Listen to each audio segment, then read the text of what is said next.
Hello future doctors, NCERT line by line series में आपका स्वागत है। मैं हूं डॉक्टर जकी जमाल और चैप्टर पढ़ रहे हैं हम breathing and exchange of gases. आज की इस क्लास के अंदर हम सीखेंगे एक्सचेंज ऑफ गैसेस के बारे में। एनसीईआरटी में क्या समझाया हुआ है, प्रीवियस ईयर में यहाँ से क्या सवाल आ चुके हैं।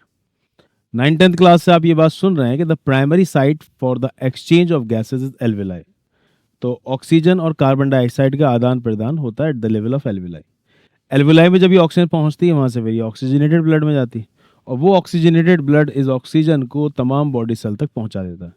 तो जाहिर सी बात है ब्लड से बॉडी सेल में भी ये ऑक्सीजन जाती है और उन बॉडी सेल्स में जो एरोबिक रेस्पिरेशन हो रहा होगा उसकी वजह से वहाँ जो कार्बन डाइऑक्साइड बन रही होगी उस कार्बन डाइऑक्साइड को लेकर भी ये डीऑक्सीजनेटेड ब्लड वापस आता होगा लंग्स के पास ताकि कार्बन डाइऑक्साइड को बाहर निकाला जा सके। तो इसका मतलब फिर ये हुआ कि गैसेस एक्सचेंज हमारी बॉडी में दो जगह पर होती है, एक तो एल्विलाई और दूसरा ब्लड और बॉडी टिश्यूज। ठीक है, तो पहला सवाल तो आपसे यही पूछा जा सकता है, गैसेस एक्सचेंज हमारी बॉडी में कहाँ कहाँ पर होता है? एल्विलाई और दूसरा ब्लड और बॉडी टिश्यूज। सवाल ये भी पूछा जा सकता है primary site for the exchange of gases, वही 9th-10th वाला आंसर देना है, एल्विलाई। हालांकि ब्लड और बॉडी टिश्यूज के बीच में भी गैसेस एक्सचेंज हो जाता है। आगे इसमें समझाया ये गया है कि गैसेस एक्सचेंज होता किस वजह से। बहुत पहले से आप ये बात सुनते आ रहे हैं, हर चीज हाई से लो की तरफ भाग रही है। तो ये जो बाहर से ऑक्सीजन एटमॉस्फेयर से हमारे लंग्स में और लंग्स से फिर ये ऑक्सीजनेटेड ब्लड में, ऑक्सीजनेटेड ब्लड से फिर ये जो सेल में जा रही है वो अपनी हाई कंसंट्रेशन से लो कंसंट्रेशन की तरफ भाग रही है। अगर एक तरफ कंसंट्रेशन हाई है और एक तरफ कंसंट्रेशन लो है तो इसे कंसंट्रेशन ग्रेडियंट कहा जा सकता है। हालांकि air is a mixture of different gases, तो इसमें बहुत सारी गैसेस हैं, हर एक गैस का अपना एक प्रेशर होता है। तो जब बहुत सारी गैसेस एक साथ मौजूद हों तो उसमें किसी एक इंडिविजुअल गैस का जो प्रेशर होता है वो उसका पार्शियल प्रेशर कहलाता है, पार्शियल प्रेशर। तो जो ऑक्सीजन मूव कर रही है एटमॉस्फेरिक एयर से एल्विलाई में और एल्विलाई से ऑक्सीजनेटेड ब्लड में, ऑक्सीजनेटेड ब्लड से बॉडी टिश्यूज के अंदर, तो वो अपने हाई पार्शियल प्रेशर से लो पार्शियल प्रेशर की तरफ मूव करेगी। बाकायदा उसके नंबर्स भी दिखा रखे हैं, आपको बात एकदम समझ में आ जाएगी। तो हम ये कह सकते हैं कि जो मूवमेंट हो रहा है ऑक्सीजन का वो पार्शियल प्रेशर ग्रेडियंट की वजह से हो रहा है। वही सेम सीन कार्बन डाइऑक्साइड का है कि ये बॉडी टिश्यूज से डीऑक्सीजन ब्लड के अंदर आना, डीऑक्सीजन ब्लड से फिर एल्विलाई में आना और एल्विलाई से फिर बॉडी से बाहर निकल जाना। कार्बन डाइऑक्साइड भी मूव कर रही है अपने हाई पार्शियल प्रेशर से लो पार्शियल प्रेशर की तरफ। तो इन सारी बातों को सुनकर एक बात ये कही जा सकती है कि गैसेस एक्सचेंज मेनली होता है कंसंट्रेशन ग्रेडियंट या फिर प्रेशर ग्रेडियंट या पार्शियल प्रेशर ग्रेडियंट की वजह से। तो पहला आंसर अगर आपसे ये पूछा जाता है कि गैसेस एक्सचेंज किस वजह से होता है तो आप ये बोलेंगे गैसेस एक्सचेंज सिंपल डिफ्यूजन के जरिए होता है और ये होता है बाय पार्शियल प्रेशर ग्रेडियंट या फिर कंसंट्रेशन ग्रेडियंट की वजह से। फिर आगे उसमें एक्सपर्ट ने ये भी कहा हालांकि solubility of the gases, gas कितनी ज्यादा सॉल्युबल है ब्लड के अंदर, solubility of the gases and the thickness of membrane involve in diffusion, कि जब उस गैस को क्रॉस करना जैसे एल्विलाई से ब्लड में आना है तो एल्विलाई की एपिथेलियम होगी, ब्लड कैपिलरी की भी एपिथेलियम होगी और उन दोनों के बीच में एपिथेलियल टिश्यू तो बेसमेंट मेम्ब्रेन भी होगा। तो एल्विलाई की एपिथेलियम और जो बीच में बेसमेंट मेम्ब्रेन है दोनों की कॉमन जिसे बेसमेंट सब्सटेंस भी बोल देते हैं, और जो ब्लड कैपिलरी की एपिथेलियम है, इन तीनों को मिला के जो थिकनेस बनेगी उस दीवार की उसे डिफ्यूजन मेम्ब्रेन बोला जा रहा है। उसकी थिकनेस पर भी डिपेंड करेगी। वो तो ऊपर वाले का शुक्र है कि उसने उस थिकनेस को बहुत पतला सा बनाया, जैसे कि एनसीईआरटी लिखती है less than 1 mm। First prof में आप सुने कि 0.2 mm के बराबर उसकी थिकनेस होती है। तो इतनी कम थिकनेस होती है इसलिए चीज आसानी से इधर से उधर मूव कर जाती है। सॉल्युबिलिटी ऑफ द गैसेस में भी देखें तो कार्बन डाइऑक्साइड की सॉल्युबिलिटी काफी ज्यादा है इन कंपैरिजन टू ऑक्सीजन। इस वजह से कार्बन डाइऑक्साइड का ट्रांसपोर्ट डिफ्यूजन मेम्ब्रेन के अक्रॉस आसानी से हो जाता है in comparison to the oxygen.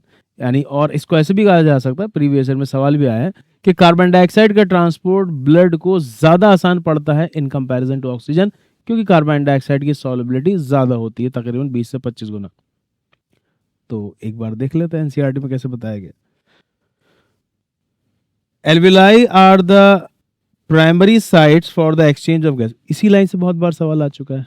Alveoli are the primary sites for the exchange of gases. Exchange of gases also occur between the blood and the body tissues. Exchange of gases blood और body tissues के बीच में भी होता है। Oxygen and carbon dioxide are exchange in this side by simple diffusion mainly. जो आदान प्रदान हो रहा है ऑक्सीजन कार्बन डाइऑक्साइड का वो सिंपल डिफ्यूजन की वजह से होता है, बेस्ड ऑन द प्रेशर और कंसंट्रेशन ग्रेडियंट, जो कि प्रेशर ग्रेडियंट या कंसंट्रेशन ग्रेडियंट पर बेस्ड है। solubility of the gases, फिर दूसरी बात इन्होंने बताई है, solubility of the gases as well as the thickness of the membranes involved in diffusion are also some important factor that can affect the rate of the diffusion. तीन चीजें हो गई कि जो गैसेस एक्सचेंज होता है वो एक तो डिपेंड करता है कंसंट्रेशन ग्रेडियंट या प्रेशर ग्रेडियंट पर, दूसरा सॉलिबिलिटी ऑफ द गैसेस और तीसरा thickness of the membrane involve in diffusion. इस पर सवाल बन सकता है। आगे इन्होंने पार्शियल प्रेशर वाली बात को समझाया कि pressure contributed bye an individual gas in a mixture of gases is called partial pressure. ये जो मिक्सचर डिफरेंट गैस, जब कई सारी गैसेस एक साथ मौजूद, उसमें किसी एक इंडिविजुअल गैस का जो प्रेशर होता है वो उसका पार्शियल प्रेशर कहलाता है। And is represented by PO2 अगर ऑक्सीजन का पार्शियल प्रेशर है, एंड PCO2 कार्बन डाइऑक्साइड का पार्शियल प्रेशर अगर है। Partial pressures of these two gases in the atmospheric air in the two sides of diffusion are given in table 14.1 and in 14.3. The data given in the table clearly indicates a concentration gradient for oxygen from alveoli to blood and blood to the tissues. अब जैसे कि oxygen का partial pressure atmospheric air में 159 mmHg है, 159, और alveoli के अंदर 104 है केवल, देखिए 104, तो आसानी से एयर बाहर से एल्वेलाई में आ सकती है। अब एल्वेलाई से ब्लड में जाना चली जाएगी आसानी से, क्योंकि ऑक्सीजनेटेड ब्लड के अंदर पार्शियल प्रेशर और कम है 95, ठीक है ना। तो अब उधर उसके बाद उसे जाना है बॉडी टिश्यूज के अंदर, वहां भी आसानी चली जाएगी, वहां केवल 40। तो इसलिए आप देख सकते हैं एटमॉस्फेयर में 59 था, फिर एल्वेलाई में 104 हुआ, फिर उसके बाद ऑक्सीजनेटेड ब्लड में 95 हुआ और बॉडी टिश्यूज में 40 हुआ। तो इसलिए ऑक्सीजन जो है एटमॉस्फेरिक एयर से एल्वेलाई, एल्वेलाई से ऑक्सीजन ब्लड बॉडी टिश्यू चले जाता है। सेम सीन कार्बन डाइऑक्साइड का, कार्बन डाइऑक्साइड भी अपने हाई पार्शियल प्रेशर से लो की तरफ मूव कर रही है। कितनी बात याद रहेगी, ये पार्शियल प्रेशर आप याद कर लेंगे। जैसे एटमॉस्फेरिक एयर में कार्बन डाइऑक्साइड का 0.3 है, एल्वेलाई में केवल 40 है, और डीऑक्सीजनेटेड के अंदर कार्बन डाइऑक्साइड ज़्यादा, इसलिए थोड़ा ज़्यादा 45, ऑक्सीजनेटेड ब्लड के अंदर 40, और बॉडी टिश्यूज में क्योंकि कार्बन डाइऑक्साइड बन रहा है एरोबिक रेस्पिरेशन के दौरान, इसलिए वहाँ पर 45 होता है। यहाँ पर इन्होंने देखिए इस चार्ट के अंदर ये चीज़ दिखाई है कि जैसे हम इस 1 मिनट के लिए मान लें कि जो इंस्पायर्ड एयर है उसके अंदर पार्शियल प्रेशर ऑक्सीजन का 159 है ना, और पार्शियल प्रेशर कार्बन डाइऑक्साइड का होता है 40 mmHg।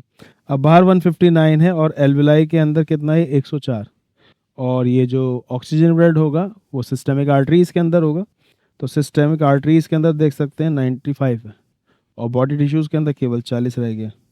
लिखा हुआ नहीं है यहाँ पर, बॉडी टिश्यूज़ के अंदर पार्शियल प्रेशर ऑक्सीजन का 40 रहता है, 40 mmHg। तो यहाँ से भी इस डायग्राम से बात आसानी समझ में आती है कि जो गैसेस मूव कर रही हैं वो अपने हाई पार्शियल प्रेशर से लो पार्शियल प्रेशर की तरफ मूव कर रही है।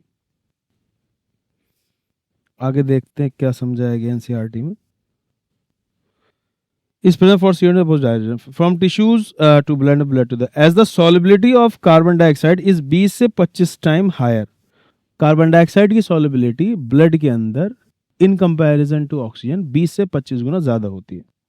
The amount of CO2 that can diffuse through the diffusion membrane per unit difference in partial pressure is much higher as compared to the oxygen।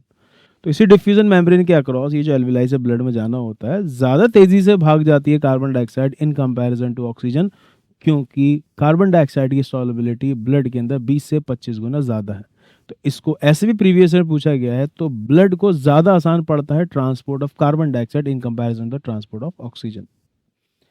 The diffusion में फिर आगे इन्होंने डिफ्यूजन मेम्ब्रेन के बारे में बात की। एनसीईआरटी में डायग्राम भी दिखा रखा है डिफ्यूजन मेम्ब्रेन का, आप देख सकते हैं। इसमें स्क्वैमस एपिथेलियम आ जाएगा एल्वेलाई का, बीच में आ जाएगी दोनों की बेसमेंट मेम्ब्रेन, ब्लड कैपिलरी की एल्वेलाई की, इसे बेसमेंट सब्सटेंस लिखा गया है, और सबसे अंदर जो कैपिलरी है ब्लड कैपिलरी उसकी एंडोथेलियम है, और ब्लड कैपिलरी असल में ये भी एक तरीके स्क्वैमस एपिथेलियम ही है। तो 3 हो गए यहाँ पे, squamous epithelium of the alveoli, basement substance, endothelium, blood capillary, ये हो गया diffusion membrane.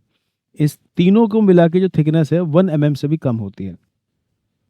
The diffusion membrane is made up of the 3 major layers, namely the thin squamous epithelium of the alveoli, endothelium of the alveolar capillaries and the basement substance। सही सवाल कई बार NEET में आ चुका है कि जब एल्वेलाई से blood के अंदर आनी होती है ऑक्सीजन, तो वो कौन कौन सी लेयर को क्रॉस कर दी, यही 3 नाम आप बोल देंगे, squamous epithelium of the alveoli, basement substance और endothelium of the blood capillary.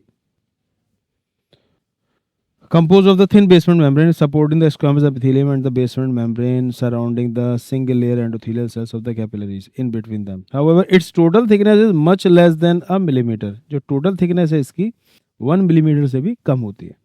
Therefore, all the factors in our body are favorable for the diffusion of oxygen from alveoli to tissues and that of CO2 from tissues to the alveoli. तो ये तमाम factor इस तरीके से arrange है कि आसानी से ऑक्सीजन एल्विलाई से बॉडी टिश्यूज तक पहुंच जाए और कार्बन डाइऑक्साइड बॉडी टिश्यूज से एल्विलाई तक यानी लंग्स तक पहुंच जाए। ठीक है,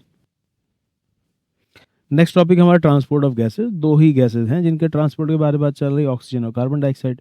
तो यहाँ इन्होंने पहले इसकी परसेंटेज के बारे में बताया है कि अगर हम ऑक्सीजन को देखते हैं तो 97% ऑक्सीजन का ट्रांसपोर्ट हमारे बॉडी के अंदर हीमोग्लोबिन के साथ होता है एज ऑक्सी हीमोग्लोबिन, और केवल 3% ऑक्सीजन ऐसे जो कि डिजॉल्व फॉर्म में प्लाज्मा के साथ ट्रांसपोर्ट होती है। तो ब्लड के जरिए ही ट्रांसपोर्ट होना है ऑक्सीजन का 97% in combination with haemoglobin as oxy haemoglobin, और बाकी की 3% इन डिजॉल्व फॉर्म यानी ब्लड प्लाज्मा के साथ। कार्बन डाइऑक्साइड में ये याद करना है आपको कि सबसे ज्यादा कार्बन डाइऑक्साइड का जो ट्रांसपोर्ट होता है हमारे ब्लड में बाइकार्बोनेट की शक्ल में होता है, मतलब CO2 की शक्ल में नहीं बल्कि SCO3 माइनस की शक्ल में ट्रांसपोर्ट होगी। कैसे कन्वर्ट होता है, कार्बोनिक एनहाइड्रेज एंजाइम के बारे में बात होगी, उसे समझ लिया जाएगा अभी। 70%, केवल 7% कार्बन डाइऑक्साइड ऐसी है जो कि डिजॉल्व फॉर्म में एस कार्बोनिक एसिड ट्रांसपोर्ट होती है, और 20 से 25% कार्बन डाइऑक्साइड ऐसी है जो कि हीमोग्लोबिन के साथ जुड़कर इन द फॉर्म ऑफ कार्बामीन और हीमोग्लोबिन ट्रांसपोर्ट होती है। परसेंटेज के सवाल पूछे जाते हैं। ऐसे ही पूछा जाता है मैक्सिमम ऑक्सीजन का ट्रांसपोर्ट कैसे होता है as oxy haemoglobin 97%, maximum carbon dioxide का ट्रांसपोर्ट कैसे होता है in the form of bicarbonate तकरीबन 70%। देख लेते हैं एक बार। Blood is the medium of transport for oxygen and carbon dioxide. About 97% of the oxygen is transported by RBCs in the blood. The remaining 3% of the oxygen is carried in dissolved state through the plasma. Nearly 20 से 25% of CO2 is transported by RBCs, whereas the 70% is carried as bicarbonate. About 7% of CO2 is carried in dissolved stage through the plasma. याद रखिए वाली बात। थोड़ा सा इन्होंने oxygen के transport के बारे में बताया है। इस टॉपिक में समझाया गया जैसे कि हमारा ऑक्सीजन का ट्रांसपोर्ट जो मेनली है वो आरबीसीज के यानी हीमोग्लोबिन के साथ हो रहा है। हर एक हीमोग्लोबिन के अंदर 4 आयरन एटम होते हैं इन द फॉर्म ऑफ Fe2+। हर एक आयरन एटम के साथ एक ऑक्सीजन मॉलिक्यूल बाइंड कर जाता है। तो हर एक हीमोग्लोबिन मॉलिक्यूल के साथ 4 ऑक्सीजन मॉलिक्यूल का ट्रांसपोर्ट होता है। 100 ml oxygenated blood 5 ml of oxygen को ट्रांसपोर्ट करता है to the body tissues. 100 ml के साथ 5 ml टिश्यूज। अब ब्लड के अंदर कितनी ज्यादा पार्शियल प्रेशर है ऑक्सीजन का, इससे डिसाइड होता है कि कितनी ज्यादा ऑक्सीजन हीमोग्लोबिन के साथ बाइंड करेगी। इसके लिए बाकायदा इन्होंने कि ऑक्सीजन हीमोग्लोबिन डिसोसिएशन कर्व का चार्ट दिखा रखा है।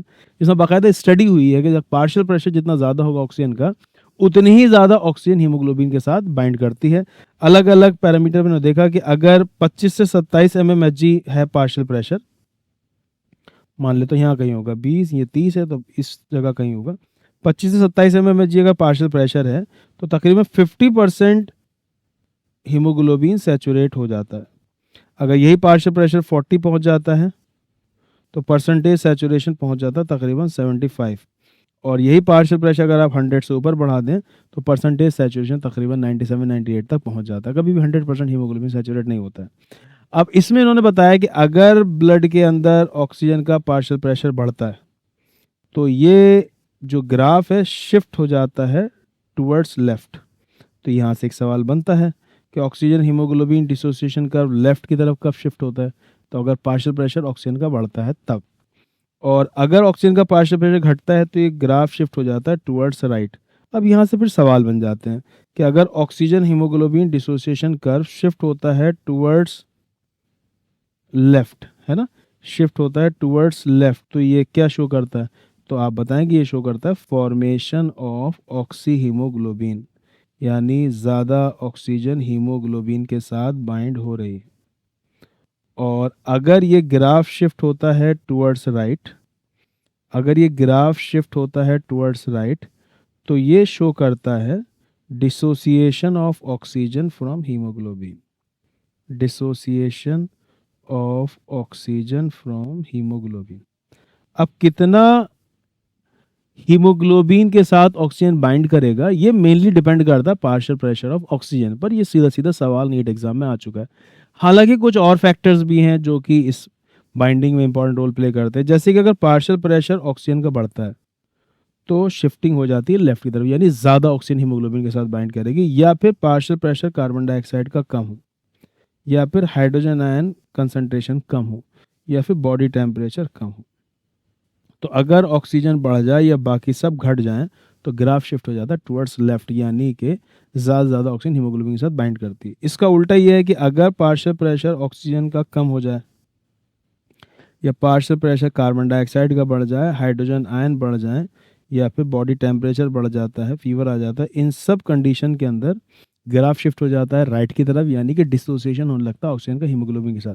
इसे आपने देखा भी होगा, अगर बहुत तेज़ फीवर आ जाता है 102 103 के आसपास घर में किसी को, तो सांस भी थोड़ी भारी भारी चलने लगती है, ऐसा लगने लगता है जैसे कि ब्रेथलेसनेस हो रही, सांस लेने में परेशानी हो रही। तो इसलिए फिर डॉक्टर कोल्ड स्पॉन्जिंग के लिए कहते हैं कि आप एक गीला रुमाल माथे पर रख के थोड़ा सा कोल्ड स्पॉन्जिंग करिए, बॉडी टेम्परेचर डाउन करिए।